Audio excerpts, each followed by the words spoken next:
never in my lifetime thought I would be running against a guy who believed that America deserved 9/11. They're asking me about who's going to show up to make sure that I can afford my groceries because of people like Mike Rogers, who take checks from the private insurance industry and then fail to regulate them. And what's worse for Democrats is that we're supposed to be the party of working people. The idea that your government is sending your tax dollars to buy and tanks for foreign governments seems anathema. At the end of the day, when you don't have ideas, all you have is hate. Bayangkan seorang kandidat Muslim berdiri di tengah panggung politik Amerika. Ia bukan hanya mencalonkan diri sebagai anggota parlemen. Ia sedang mencoba memenangkan kursi Senat Amerika Serikat. Namanya Abdul El-Sayed. Dan yang membuat cerita ini semakin menarik, ia baru saja memenangkan primary Partai Demokrat di Michigan. Artinya, ia sekarang menjadi kandidat resmi Partai Demokrat untuk menghadapi calon Partai Republik dalam pemilihan Senat berikutnya. Tetapi, kemenangan ini bukan kemenangan biasa. Kampanye Abdul El-Sayed menghadapi lawan yang memiliki dukungan dana jauh lebih besar. Menurut El-Sayed, hampir 70 juta dolar telah dibelanjakan untuk melawannya. Jumlah itu sekitar 11 kali lebih besar daripada pengeluaran kampanyenya sendiri. Namun di tengah pertarungan uang sebesar itu, El-Sayed justru berhasil memenangkan primary. Dan kalau ia berhasil memenangkan pemilihan umum nanti, ia berpotensi mencatat sejarah sebagai Muslim pertama yang terpilih menjadi senator Amerika Serikat. Tetapi pertanyaannya bukan hanya bisakah seorang Muslim menjadi senator Amerika? Ada pertanyaan yang jauh lebih menarik. Mengapa seorang kandidat seperti Abdul El-Sayed bisa mendapatkan dukungan yang cukup besar di Michigan, sebuah negara bagian yang sangat penting dalam politik Amerika, dan mengapa setelah kemenangannya, kontroversi justru semakin besar? As we turn now to Dr. Abdul El-Sayed, the winner of Tuesday's Democratic Senate primary in Michigan. In a major blow to the Democratic establishment and AIPAC, Abdul El-Sayed won the primary despite being vastly outspent by his opponent, Congressmember Haley Stevens. Pro-Israel and pro-corporate super PAC spent over $60 million to oppose Abdul El-Sayed, a former public health official who campaigned on a platform of Medicare for all, ending military aid to Israel, and getting money out of politics. He'll face the Trump-endorsed Republican nominee, former Congressman Mike Rogers, in November's general election. If Dr. El-Sayed wins, he would become the first Muslim senator in the country. Untuk memahami kemenangan ini, kita perlu mundur sedikit. Abdul El-Sayed bukan seseorang yang tiba-tiba muncul menjelang pemilu. Ia adalah seorang dokter dan mantan pejabat kesehatan masyarakat. Dan menariknya, ketika ditanya tentang politik, ia tidak memulai ceritanya dengan ambisi menjadi senator. Ia justru bercerita tentang apa yang ia lihat ketika masih menjadi mahasiswa kedokteran. Menurutnya, sistem kesehatan Amerika seringkali gagal memberikan perlindungan yang sama kepada orang miskin seperti yang diberikan kepada mereka yang mampu membayar. Pengalaman itulah yang kemudian ikut membentuk pandangan politiknya. Jadi, ada satu hal yang perlu dipahami. El-Sayed membangun identitas politiknya terutama dari isu pelayanan publik dan kesehatan. I went to medical school and I watched as a medical student as our system chewed up and spit out poor folks while trying to play pianos up at the top floor for the richest cash-paying patients. To me, it shouldn't matter who you are. Your body deserves the same health care. And we can build that in the richest, most powerful country in the world. We can have the best system in the world. We can pay less for it, and it can be there for us and be durable. Dan kemudian ia masuk ke politik, bukan dengan menawarkan perubahan kecil. Ia membawa gagasan yang cukup besar, layanan kesehatan universal, Medicare for all, dan perubahan cara uang bekerja dalam politik Amerika. Disinilah cerita mulai menarik, karena lawan-lawannya memiliki sumber daya yang jauh lebih besar. Dalam salah satu wawancara sebelum primary, El-Sayed mengatakan bahwa sekitar 30 juta dolar telah dibelanjakan untuk melawannya. Tetapi ia mengatakan kampanyenya memang tidak dibangun untuk memenangkan perang uang. Sebaliknya, mereka turun langsung ke masyarakat, mendatangi kota demi kota, mengadakan acara, berbicara dengan masyarakat. Dan menurut El-Sayed, Mereka telah mengunjungi sekitar 110 kota dan mengadakan 450 acara publik. We've had $30 million of AIPAC spending against us already. They are coming negative anytime now, and we know that whatever lead we have in the polls can erode. But this race was never built on the idea that we're going to be able to outspend them. It was built on literally a year plus of work going all over my state. I've done 110 different cities now, 450 public events. We go everywhere, we talk to everyone. And we've been able to have conversations that start with everyday people and their needs. I'm confident that we're speaking to their needs, and I'm confident that people want a politics that really is about getting money out, putting money in their pockets, and passing Medicare for all. Setelah primeri, ia bahkan mengatakan bahwa hampir 70 juta dolar telah dikeluarkan untuk melawannya, dan kampanyenya kalah belanja sekitar 11:1. Tetapi, menurutnya, para relawan justru bekerja lebih keras. Dalam 2 minggu terakhir kampanye, mereka mengaku mengetuk sekitar 200.000 pintu rumah. We're honored and excited to have earned 750,000 stakes in democracy from folks across the state of Michigan who believed that our message to get money out of politics, put money in pockets, pass Medicare for all, is the way forward for our state and for our country. It's an answer to the challenges that they face. We came through an unprecedented amount of outside spending against us, nearly $70 million, got outspent 11-1.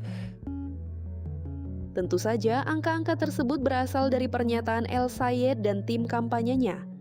Tetapi terlepas dari perdebatan mengenai angka, satu hal terlihat jelas. Kampanye El-Sayed berusaha menjual dirinya bukan sebagai kandidat yang hidup di Washington, tetapi sebagai kandidat yang datang langsung kepada masyarakat. Ia menjelaskan bahwa ketika berbicara dengan masyarakat Michigan, mereka tidak selalu bertanya tentang apakah dirinya berada di kiri atau kanan. Mereka bertanya tentang hal-hal yang sangat sederhana. This is about everyday people in the state of Michigan. They don't tell me about where they sit on the left-right spectrum. They're asking me about who's going to show up to make sure that I can afford my groceries, who's going to make sure that I can see a doctor when I get sick, who's going to make sure that the infrastructure that I travel, the roads and bridges, don't pop my tire every time I drive over them, and who's going to make sure my kid's school is competent. Those are the questions people are asking, and they're asking them because Donald Trump and his acolytes like Mike Rogers have done just such a piss-poor job. Dan mungkin inilah salah satu alasan mengapa kampanyenya bisa berkembang.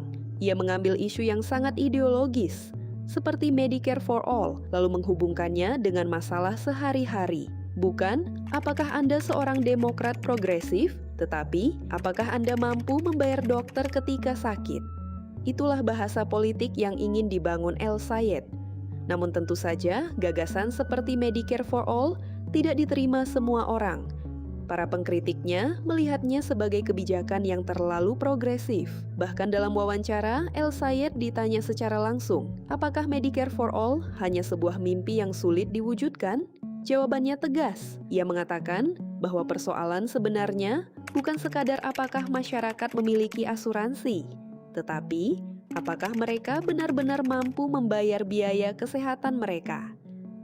You know, though, what Mike Rogers is going to say when you're standing on the debate stage talking about Medicare for All. He's going to say, you want to take away people's private insurance and socialized medicine is what they always say. You're going to say what to him on that debate stage? You know what's taking away people's private insurance? The fact that they can't afford it. The fact that the deductibles, the premiums have gotten way too high. Of people like Mike Rogers who take checks from the private insurance industry and then fail to regulate them. They keep upping the prices on people, putting people into bankruptcy. We hold $225 billion in medical debt. I want to know what Mike Rogers wants to do about that. I want to abolish it, and I want to make sure that every single person in this country has the health care that they need and deserve. I'm not against abolishing private insurance. I'm for guaranteeing you public insurance so that you never have to worry about what happens if you turn 26 or... Jadi, ketika El-Sayed berbicara mengenai kesehatan, ia sebenarnya sedang membangun argumen yang lebih besar, bahwa pemerintah seharusnya lebih banyak bekerja untuk kebutuhan masyarakat biasa daripada kepentingan kelompok yang memiliki kekuatan ekonomi besar. Dan gagasan ini kemudian membawa kita kepada isu lain, uang dalam politik. El-Sayed sangat kritis terhadap penggunaan uang korporasi dalam politik. Ia bahkan mengatakan bahwa Partai Demokrat sendiri tidak sepenuhnya bebas dari pengaruh uang korporasi. Menurutnya, ada masalah ketika sebuah partai mengatakan dirinya membela masyarakat pekerja, tetapi pada saat yang sama menerima uang dari kelompok yang menurutnya ikut menciptakan persoalan ekonomi tersebut. Our party is just as awash in corporate money as the Republicans. What's worse for Democrats is that we're supposed to be the party of working people. One thing for a corporate party to take corporate money to do corporate things. It's another entirely for the people who tell you that they want to fight for working people to take corporate money from the people who created the same problem and then come to tell you that they're going to solve it. And so that kind of hypocrisy I can't stand. And I am absolutely coming to upset the apple cart on that kind of politics. And I think that's what they're afraid of. Dan disinilah kita mulai memahami mengapa kemenangan El-Sayed dianggap penting oleh sebagian kelompok progresif Amerika. Bukan hanya karena ia seorang Muslim, karena ia membawa model politik yang menentang establishment dari dalam Partai Demokrat sendiri. Tetapi, ada satu isu yang membuat kampanye El-Sayed jauh lebih kontroversial. El-Sayed secara terbuka mengkritik dukungan militer Amerika kepada Israel. Dalam salah satu wawancara, ia mengatakan bahwa ketika banyak masyarakat Amerika kesulitan membayar kebutuhan dasar seperti makanan, sewa rumah, dan layanan kesehatan, ia mempertanyakan mengapa uang pajak Amerika digunakan untuk membeli senjata bagi pemerintah asing. Many of us can't afford basic things like groceries or rent or healthcare. That your government is sending your tax dollars to buy bombs and tanks for foreign governments seems anathema. Money could be spent to fix your potholes, rebuild your kid's school that looks like it did 50 years ago. And we need that money spent here. Setelah kemenangan primary, salah satu kontroversi muncul ketika Komite Kampanye Republik menggunakan nama lengkap El-Sayed, Abdul Rahman Muhammad El-Sayed. Bagi sebagian orang, mungkin itu hanya nama. Tetapi El-Sayed melihatnya secara berbeda. Ia merasa nama lengkapnya sedang digunakan sebagai bagian dari serangan politik terhadap identitasnya. They think they want to use my whole name against me. Mike, listen man, if you can't say the name, it's Abdurrahman, keep the name out your mouth. I'll be happy to give you lessons. Dan beberapa hari setelah kemenangan primary, ia kembali berbicara tentang serangan semacam ini. Ia mengatakan bahwa ketika lawan politik kehabisan gagasan, mereka akan menyerang identitas. At the end of the day, when you don't have ideas, all you have is hate. We knew exactly what the playbook was going to be. Here's the reality of it. My name is not raising your gas prices. My name is not the reason we're in an illegal war. My name is not the reason you can't afford your health care. My name is not the reason that you can't afford your rent or your insurance. Tetapi, apakah benar serangan tersebut semata-mata karena ia seorang Muslim? Itulah pertanyaan yang tidak boleh kita jawab hanya berdasarkan satu sisi. Karena lawan politiknya memiliki argumen mereka sendiri. Dan pertarungan tersebut terlihat semakin jelas setelah ia memenangkan primary. Kemenangan primary berarti satu hal, El-Sayed berhasil mengalahkan lawan-lawannya dari Partai Demokrat. Tetapi itu bukan berarti ia sudah menjadi senator.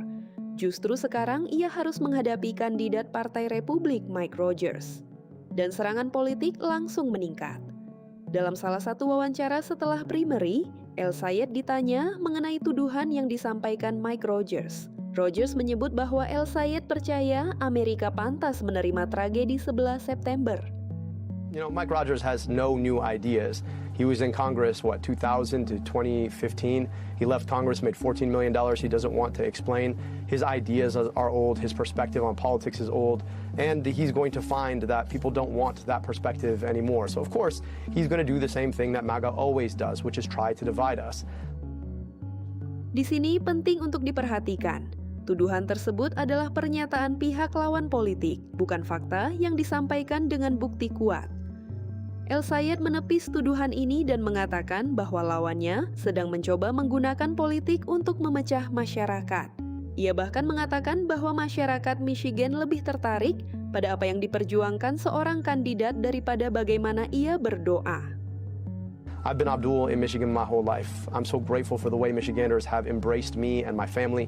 And I know that Michiganders are open-minded, they're big-hearted, they're less interested in how you pray than what you pray for. And we all pray for the same things. We want what's good for our kids and our families. We want clean air, clean water, healthcare we can afford.